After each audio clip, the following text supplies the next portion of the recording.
Welcome to Beer Untapped with Perry Miller, the podcast. These episodes were originally aired on Brookings Radio. Now they're on the net for you. Hey, if you want to hear anything special on the show, reach out to us on Facebook. We're always looking for new content. Enjoy the show. Welcome to Beer Untapped with Perry Miller. There's a group of craft beer fans who decide to take the next step and brew their own beer.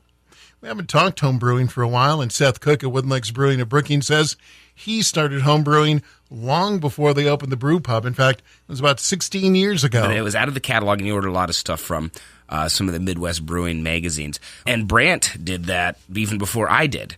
And Brant's original homebrewing endeavor was on a Mr. Beer kit. It's actually, you know what, a really good way to start because you learn the basics. Northern Brewer, I think, does some really nice kits that are even better than Mr. Beer and give you like real full grain brewing. So there's, and that's probably a good point. We just talked about full grain brewing.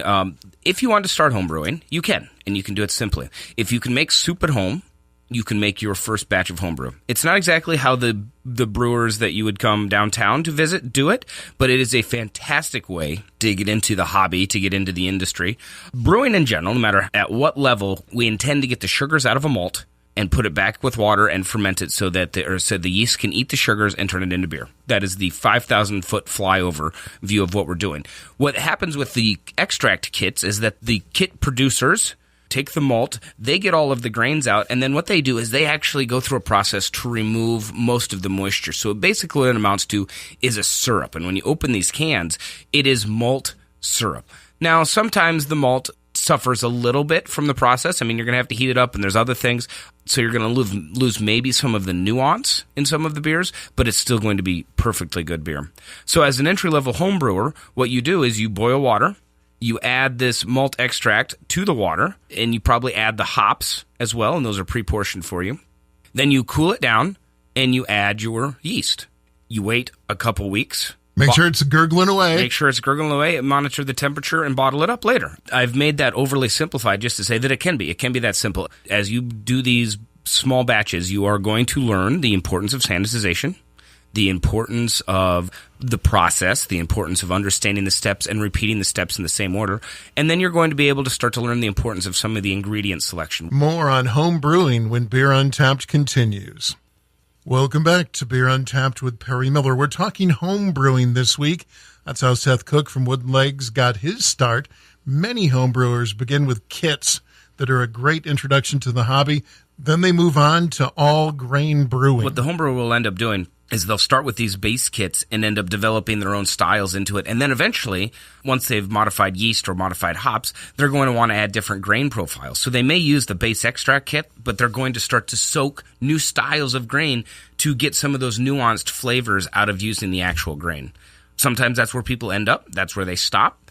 Other times they just keep going and they remove the extract in its entirety and begin what's the all grain brewing, which means it's a longer brew day. And it's more steps involved. More steps, a bit more equipment intensive, but it gives you true editorial authority over everything that you're going to put in the beer, and you can mix the grains and do those things. And ultimately, that's where brewers, home brewers, really begin to start brewing at their own creative and into the commercial space, because some commercial breweries use extracts, but that is few and far between. And it's not because it's a poor beer, and I don't think that should be ever labeled. It's just because the extracts are limiting, and most of the time the brewers have something they're trying to express through their own grain selection or whatever else. Most of the time, a commercial brewery is set up to brew. When we're at the pub, we probably should do an extract brew sometime. Maybe that'd be fun, just as an ability, like a big kid home brew or something. There you go. An idea has been launched. So, what does a home brewer need to get started? Let's just talk about that. Yeah. Well, if you start with a kit, your kit will get you going. Yeah, your kit's there with the exception of bottles. You would need the kit, which includes the extract, the yeast, and usually the hops. You'd need a stove or a heat source, and you'd need water. And if it's a drinkable, potable water, it can make beer. There's things that you could change to it, but I will say if you're brewing in Brookings, you can brew without water. Some sort of boil kettle and some sort of fermenting device. Yep, for boil kettle, fermenting, and an airlock. You're really, really, really close to having everything you need, short of the packaging. And the packaging, you can go. I use Sam Adams bottles a lot. They seem to have a really good crowning system. So I like the New Belgium bottles. Oh, the New Belgians are very good. So that's your homework assignment, is to go out and buy a couple cases of beer and drink through those in a responsible fashion. Oh, save those bottles. And save those bottles.